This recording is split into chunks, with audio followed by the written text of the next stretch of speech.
उपासक को ये नहीं देखना कि हमारा मन लगता है कि नहीं, उपासक को नाम चलाने का प्रयास करना चाहिए। पहला प्रयास नाम चलाना है। दूसरा, हमारा जो मन नाम जप के समय बहुत भूत भविष्य की बातें सोचता है, व्यर्थ की बातें सोचता है, पाप की बातें सोचता है, उनका कोई भी प्रभाव मन पर नहीं पड़ेगा, वो सब डिलीट हो जाएंगे, क्योंकि नाम चल रहा है। और बहुत जन्मों के संस्कार हमारे नाम में भरे पड़े हैं। जैसे जैसे हम नाम जप करते हो, अपने संस्कार भागवतिक डालता है मन पे, और मन के जागतिक संस्कारों को बाहर करता है, और उपासक उस प्रक्रिया को समझ नहीं पाता, और वो विचलित होकर सोचता है कि जब मैं नाम जप करता हूँ तो मन नाम में न लग करके संसार में जाता है। तो पहली बात तो आप निश्चिंत रहिए, आपका नाम जप करने से ही काम बन जाएगा। मन भले संसार में जाए, मन भले इधर उधर का चिंतन करे, उसे कोई फर्क नहीं पड़ता।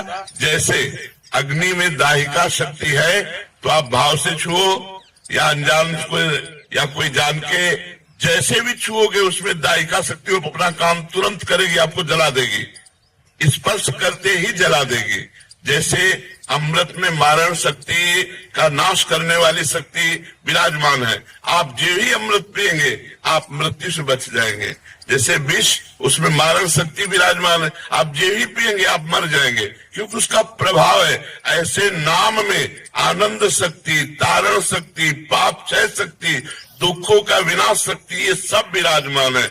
आपकी जिह्वा से नाम छुआ कि आपका परम मंगल होगा। इसीलिए गोस्वामी जी ने लिखा है, भाव कुभाव अनख आलसहु, नाम जपत मंगल दिश दसहु। भाव से या कुभाव से, अनख से या आलस्य से जैसे भी नाम जप किया जाए, वो हमारे सारे पापों का नाश करके, चाहे जहां हम देश विदेश कहीं भी 10 दिशाओं में हो, हमारा मंगल हो जाएगा। इसलिए हमें प्रधानता रखनी है नाम जप की, ना कि मन लगने की, क्योंकि नाम जप के प्रभाव से ही चंचल मन स्वयं वशीभूत हो जाएगा। हमारे रसिक महापुरुष श्री ध्रुवदास जी से पूछा गया कि मन बड़ा चंचल है, कहीं भगवान में लगता नहीं है, तो इसका क्या उपाय है कि मन को लगा दिया जाए? तो उनका मन तो चंचल सबनते, या को कौन उपाय? तो बोले साधन को हरि भजन है, कै सत्संग सहाय। यदि महापुरुषों का सत्संग मिले और भगवान नाम जप करने को मिले, तो हमारा मन आज नहीं तो कल निश्चित लग जाएगा। लेकिन आज हम अभी राधा बोल रहे हैं और अभी हमारे प्राण निकल जाए और मन संसार में लगा रहा है, तो भी हमें भगवत प्राप्ति हो जाएगी। जैसे पुत्र में मन लगा था अजामिल का, ना कि भगवान में, और पुत्र का नाम था नारायण, तो जहां नारायण पुकारा तो उसका कल्याण हो गया। मन उसका पुत्र में लगा था, अपने पुत्र को पुकारा नारायण, लेकिन नारायण नाम भगवान का, तो उसका अंतिम समय काम बन गया। और हम जानबूझ के राधा राधा बोलेंगे तो हमारा मंगल नहीं हो जाएगा। वो तो अपने पुत्र के लिए नारायण बुलाया तो उसका कल्याण हो गया। हम जानबूझ के राधा राधा, कृष्ण कृष्ण, राम राम, शिव शिव, हरि हरि जपेंगे, हमारा परम मंगल हो जाएगा, मन लगे या न लगे। हम कई बार उदाहरण देते हैं, जैसे हमारा मन कहीं और लगा हो, भोजन पा रहे तो पेट भर जाएगा ना, ऐसा तो नहीं है कि मन नहीं लगा तो हमारा पेट भरा नहीं, हमारा तो पेट भर जाएगा ना। ऐसे ही हम नाम जप कर रहे हैं, मन लगे न लगे, संसार से वैराग्य, भगवान से अनुराग और अपने स्वरूप का बोध, तीनों एक साथ होता चला जाएगा। जब अधिक नाम जप करोगे तो अनुभव में आ जाएगा। इसलिए सबसे प्रार्थना है, पहली बात, शराब मत पीजिएगा। अगर इतने लोगों में से कोई भी शराब पीता हो तो आज वृंदावन की पावन भूमि में रज में बैठे हो, शपथ खा लो कि शराब नहीं पिएंगे। वो तुम्हारी बुद्धि को भ्रष्ट करता है, तुम्हारा पैसा व्यर्थ जाता है और तुम्हारे शरीर के अंगों का नाश करता है। कितने लोग शराब पीते हैं? इतने में हाथ उठाओ। बहुत कम लोग। धन्यवाद। हम तो पहला धन्यवाद देते हैं जो नहीं पीते हैं, और दूसरा धन्यवाद देते हैं जो पीते हैं, वो आज से छोड़ देंगे। पक्का छोड़ दोगे? छोड़ दोगे? हाँ, पहली बात शराब नहीं पीना।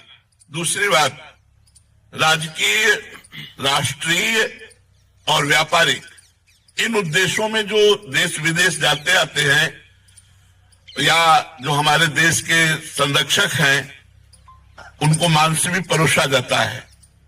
कोशिश कीजिए, हम ना की कसम नहीं खवा रहे, कोशिश कीजिए कि आपका आहार मांस शून्य हो। जैसे हमारे राष्ट्र सैनिक है, इनको सुविधा होती है, खा सकते हैं और चाहे तो ना भी खा सकते हैं, तो हम जोर नहीं देते, लेकिन प्रार्थना करते हैं कि बिना मांस के भी शरीर में बल आ जाएगा यदि आप संयम से रहेंगे और पवित्र भोजन पाएंगे। किसी जीव का मांस ना खाइए, क्योंकि ये पाप आपके शरीर को अभी नहीं तो आगे चलकर, और इस जन्म में नहीं तो अगले जन्म में बहुत दुख भोगना पड़ेगा जो दूसरे शरीरों का मांस खाते हैं।